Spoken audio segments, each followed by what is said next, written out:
sa tingin ko, wala na si Pastor Kibuloy dito sa Davao City dahil mahaba yung panahon na pwede siyang umalis na sa Davao City dahil mahaba din yung grandstanding na nangyari doon sa Senate committee hearing. So, napaka taas ng time na pwede niyang pag-isipan kung aalis na ba ako o hindi.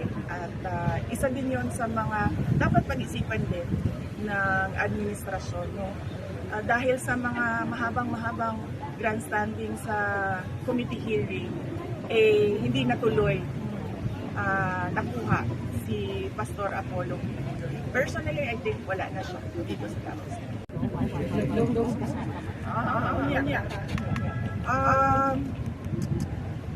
Ako, one yes, kung nasaan si Pastor Kibuloy, nasa salamat.